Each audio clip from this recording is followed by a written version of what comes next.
اس ملک کی نیشنلٹی حاصل کرنا ایسے ہی ہے جیسے آپ نے ساری یورپ کی نیشنلٹی حاصل کر لی۔ السلام علیکم، میرے کچھ ویورز نے میرے سے کویشچن پوچھا تھا کہ سر آپ نیشنلٹی بائی میرج کے بارے میں تو ہمیں انفارمیشن دیتے ہیں، لیکن ہمیں کوئی ایسا ملک بھی بتائیں، ایسا کنٹری بھی بتائیں کہ جہاں کی لڑکیاں پاکستانیوں سے بآسانی شادی کر بھی لیں،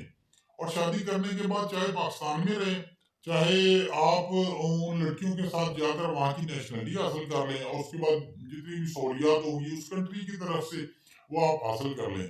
اور اس کے بارے میں یقیناً میرے پاس انفارمیشن ہے،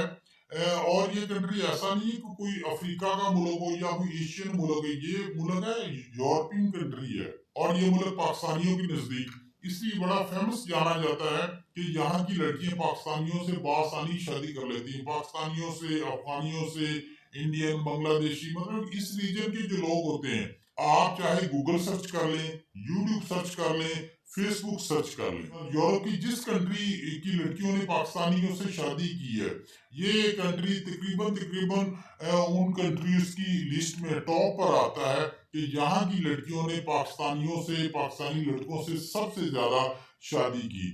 یہاں کی لڑکیوں کی جو پاکستانیوں سے شادی کرنے کے پیچھے کوئی ریزن ہے، وہ ایک تو یہ ہے کہ پاکستانی لڑکوں کو بڑا لائک کرتی ہے، اس کے ساتھ ساتھ یہ بھی ہے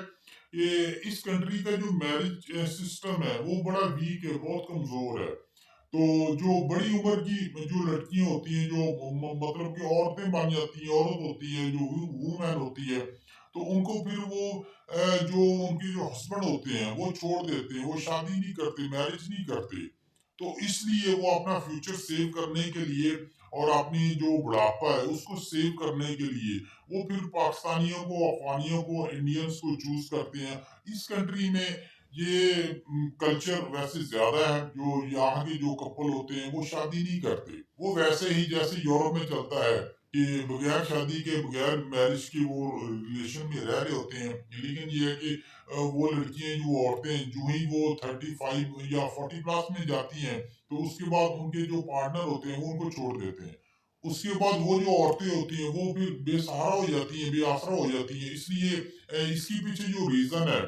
وہاں کے لوگ جو بتاتے ہیں اس کی وہ یہی ہے کہ وہ اس لیے ایشین لڑکوں کو پسند کرتے ہیں، کیونکہ یہ شادی کرتے ہیں تو پھر تاحیات شادی کرتے ہیں۔ اور اس کنٹری کا نام ہے رومانیہ۔ اگر فرض کریں کہ آپ کا جو لائف پارٹنر ہے وہ پاکستان میں نہیں بھی رہتا، تو آپ اس کے ساتھ اگر رومانیہ میں چلے جاتے ہیں تو وہاں کی نیشنلٹی بھی پھر آپ بآسانی تقریباً 2 سے 3 سال کے اندر نیشنلٹی حاصل کر سکتے ہیں۔ اس کے ساتھ ساتھ جو ویزا فری کنٹریز ہیں وہاں آپ بغیر ویزے کے سفر کر سکتے ہیں، مطلب کہ اس ملک کی طرف سے جو سہولیات دی جائیں گی آپ کو وہ پھر ساری سہولیات آپ اویل کر سکتے ہیں۔